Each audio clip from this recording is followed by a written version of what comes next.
महाराष्ट्रात महायुती सरकारच्या शपथविधीला 58 दिवस झालेत।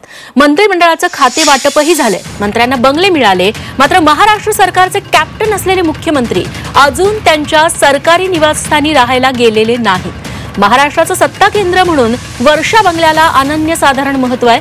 प्रत्येक मोठ्या नेत्याचं वर्षा बंगल्यावर मुक्कामाचं स्वप्न असतं। फडणवीस मुख्यमंत्री झाल्यानंतर जवळपास 2 महिने होत आले तरीही वर्षा बंगल्यावर मुख्यमंत्री राहायला गेलेले नाहीत। वर्षा बंगल्यावरच्या मुक्कामावरून संजय राऊतांनी वेगळेच आरोप केले। वर्षा बंगला पाडून नव्यानं बंगला उभा करणार असल्याची माहिती हाती असल्याचा दावा संजय राऊतांनी केलाय। तर काँग्रेसच्या विजय वडेट्टीवार यांनी यावरून दोन्ही शिवसेनेच्या नेत्यांना शाल जोडीतले टोले लगावले। तर वर्षा बंगल्याचं नूतनीकरण सुरू असल्याचं भाजपनं सांगितलंय। नेमकं काय घडतंय बघूयात हा रिपोर्ट। मुख्यमंत्री पद आणि वर्षा बंगला, लोक वर्षा बंगल्यावर जाण्यासाठी धडपडतात। कधीतरी माझं एक स्वप्न ते पूर्ण व्हावं, तुम्ही वर्षा बंगल्यावर जावं मुख्यमंत्री म्हणून।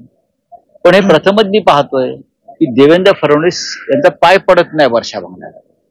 आमच्या अमृता वहिनीला जावं असं वाटत नाही। का मला कळत नाही हे काय चाललंय की मुख्यमंत्र्यांचं निवासस्थान बदलायचं चाललंय कोणत्या तरी एका अनामिक अशा भीतीमुळे।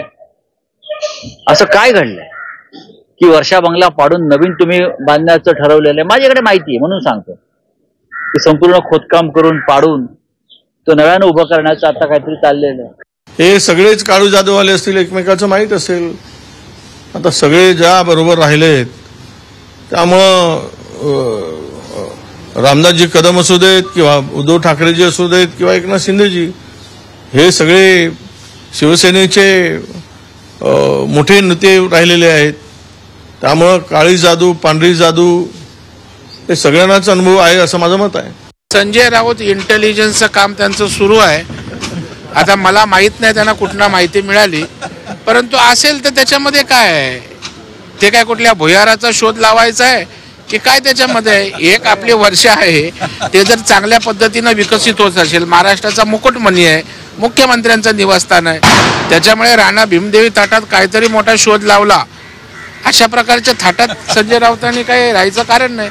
माननीय मुख्यमंत्री योग्य वेळी शेवटी त्या ठिकाणी सर्वंट क्वार्टर्स वगैरे आहे, सर्वंट क्वार्टरचंही बांधकाम सुरू आहे। पण मला वाटतं मुख्यमंत्री लवकरच जातील आणि वर्षा बंगला यापूर्वीच ते 14 ते 19 त्या ठिकाणी राहिलेले आहेत। देवेंद्रजी करता सर्वच बंगले शुभ आहेत, देवेंद्रजी करता सर्वच बंगले शुभ आहेत, कोणताही बंगला अशुभ नाहीये।